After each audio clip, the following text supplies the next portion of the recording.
Guys, kaya pa ba natin to? Dam pa lang to. So talagang sobrang kumatalino yung artist, nagiging matalino din yung mga followers. Hello there mga kakaps ko. Welcome back to my YouTube channel. This is Nika, your Tita 18 right here, and have a blessed Holy Week to everyone. So yes mga kakaps ko, every day, SB19 has been very consistent in uploading contents for all of us, and I really appreciate it because they're letting us into their behind the scene world, to all their creative processes. They're letting us know and see the actual effort that they have put into this era. They've let us know the people who's worked alongside with them. What I love about this series is they've given enough spotlight to those people who actually spearheaded this masterpiece. That's not just SB19. They're not taking all the credits. They share it to everyone because all the creatives, the staff have worked so hard to create this masterpiece that we are seeing right now. So this upload last night, it's all about the music video. So yeah, it is the music video. So I guess the spotlight now would go to the director as well, and I can't wait. I want to see what he did to really help Mahalima get that actor side of them, you know. So let's go mga kakaps ko and enjoy the making series of our Mahalima. I think probably this is the last installment. I'm not sure. I hope not. I really hope not. Let's go. Boys talaga may idea sila. So as a director, kailangan ko ma-meet halfway kung anong gusto nila. Nice! See it? I knew it. The actor era. So yes, the boys have already an idea of what they're gonna do. So the director didn't really have a tough time directing them. I guess so. Because talagang parang all out yung Mahalima. Okay. Na-exhibit ako. Sobrang excited nito. Lahat ng boys talaga may idea sila. So as a director, kailangan ko ma-meet halfway kung anong gusto nila. He just didn't meet them halfway. He's given his all.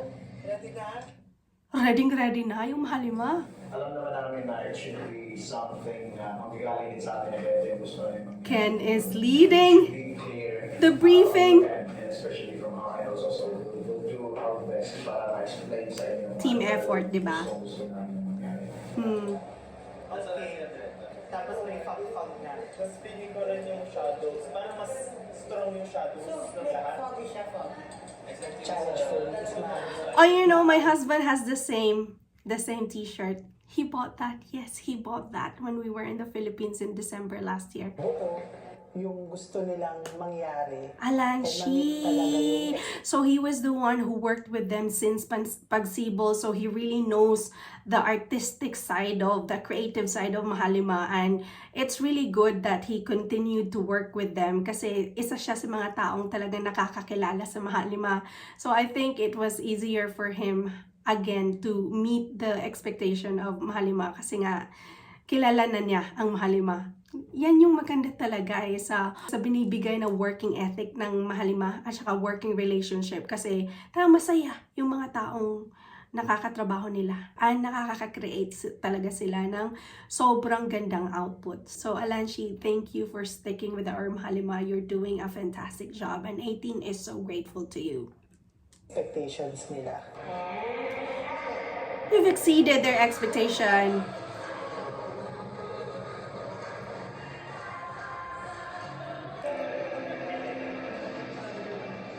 So during naman siya shoot, kahit 2 days siya. Grabe, 2 days.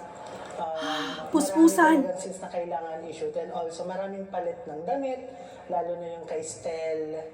Kasi dual personality siya eh.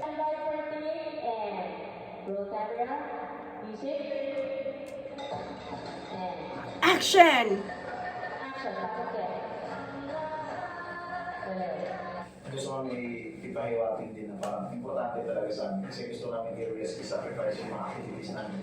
Oh, I sacrificed yung mga activities nila, and yeah, it was true because there were some instances that they had to cancel their guesting.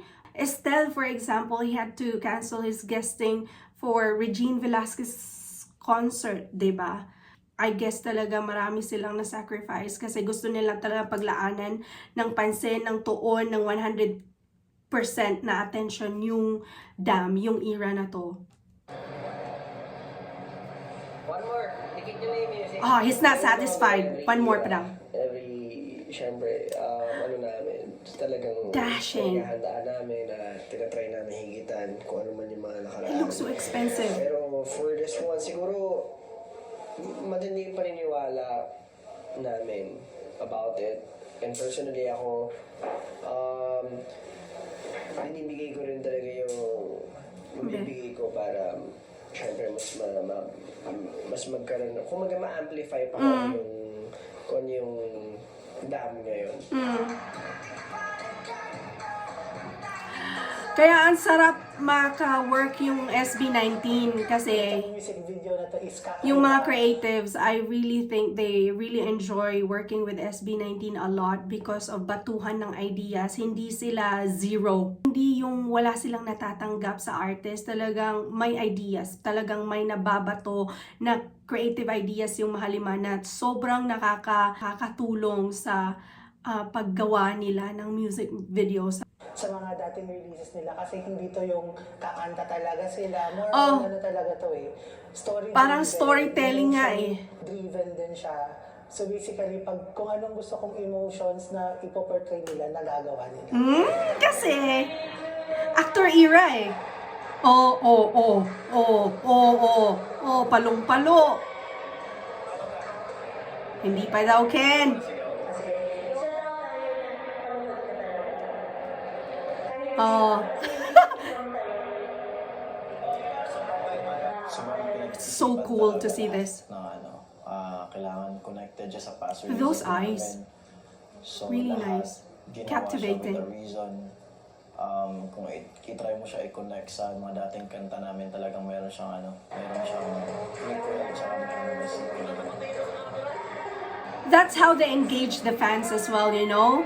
Because there are some things that are going on in the music video or in their songs that really connect to their old songs, which make all of us really curious to find out those connections. So, talagang sobrang cleverly done lang lahat ng mga projects ng Mahalima kasi ginagawa nila ng connection lahat. So, it makes all sense. So, talagang sobrang kung matalino yung artist, nagiging matalino din yung mga followers. Tayo mga 18, talagang nahahasa din tayo, yung mga brain cells natin nahahasa din eh. Kasi sobrang sabi magbigay ng homework yung Mahalima.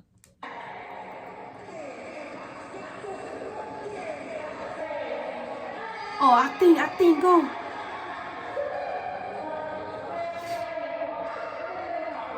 Sa Dam era talaga, sa simula at wakas, mas very collaborative sila kasi talagang gusto nila pagandahin yung era na to.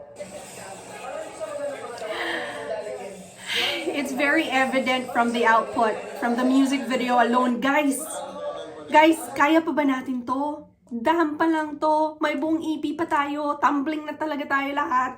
Kung ito na yung pinapakita nila sa atin, how much more pag na-release na lahat yung So era songs.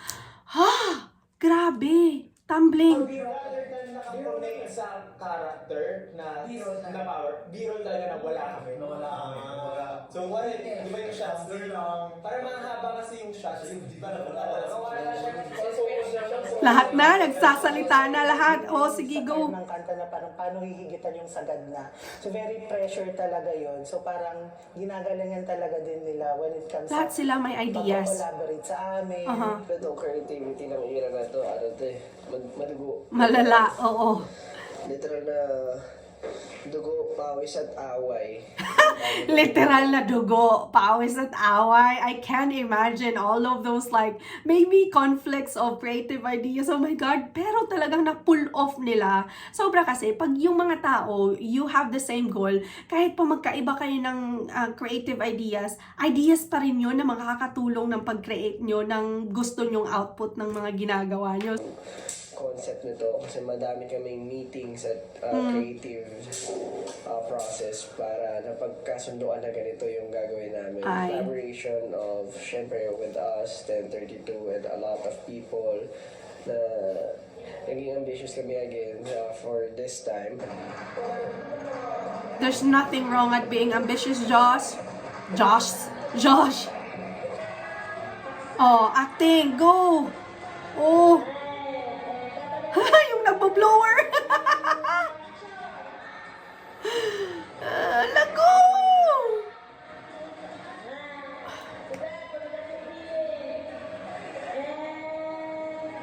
Kaya mo yan, Ja.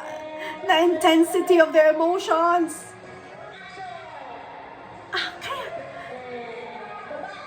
Si Justin talaga yung parang sa grupo, siya talaga yung creative din talaga. As you would expect.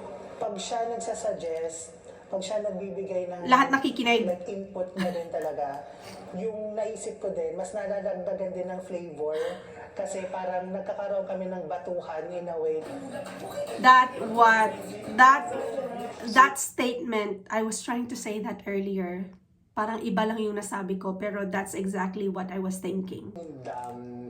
Na song itself, galing siya sa pakiramdam.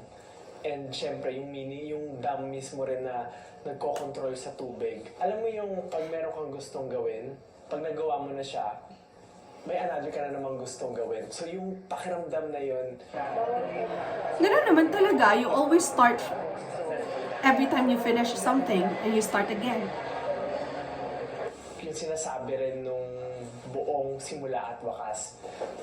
Pag natapos mo na yung sinimulan mo, magsisimula ka ulit ng panibago. Ayun na nga.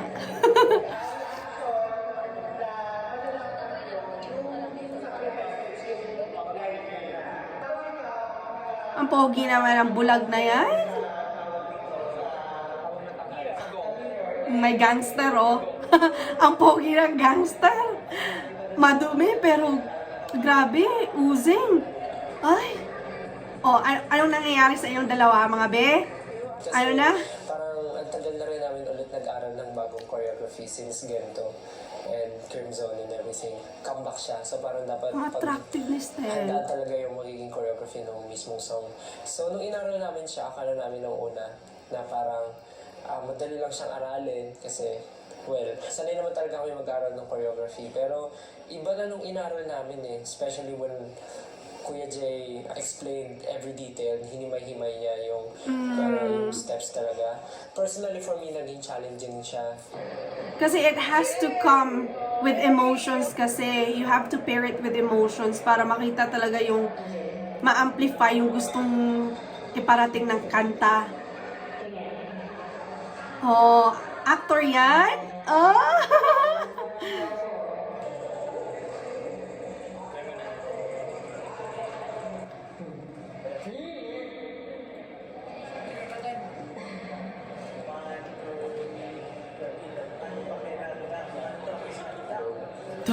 Oh yeah! Grabe, titig ni Pablo. Oh.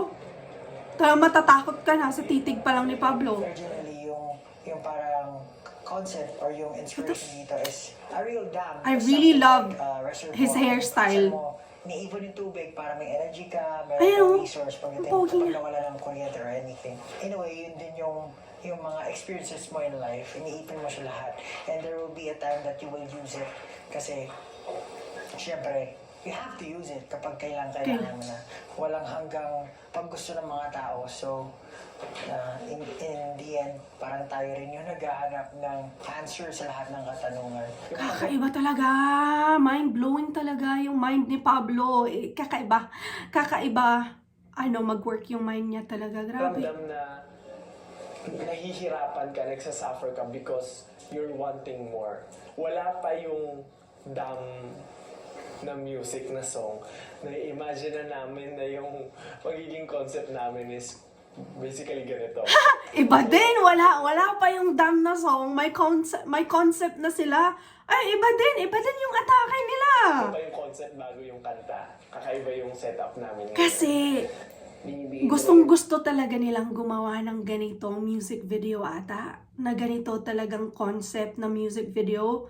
Wow, amazing! Namin yung buong passion namin para sa path na ito. lagi namin ginagawa yung best namin pagdating sa lahat ng bagay. Yep. Pero, Kita of course, naman. ano pa ba yung pwede namin maibigay for the people, for ourselves, to better ourselves. So, yun yung isa sa mga line na gustong-gusto ko kasi that question is something that's really hard to answer. But you will see the solution or yung sagot kapag ginawa mo na yung certain thing. So, yun, pushing yourself to the limits. And this is why we love. Yay! Yay! Wrap up na. Oh God, 2 days. Alam niyo, 2 days lang yung pag-shoot nila ng music videos, but ang daming preparation. Grabe. Good job! Congratulations to all! Ay, so mga kakaps ko, oh my gosh! Meron pa kaya sila mamayang gabi? Alam kong may mga darating pa. Alam kong may pa-surprise pa yung mahalima natin. Kasi ganun sila eh. They always engage us. So, it makes us more engaged as well. Talagang 18 is also really trying hard for mahalima to also see that we reciprocate the love and then the generosity that mahalima is showing to us. So, 18, let's continue to stream Dam. I keep on listening to Dam actually. So yes, I'll see you mga kakaps ko next time, maybe mamayang gabi kung meron silang lapag again. Oh, alright mga kakaps ko. God bless. Take care. Buyers.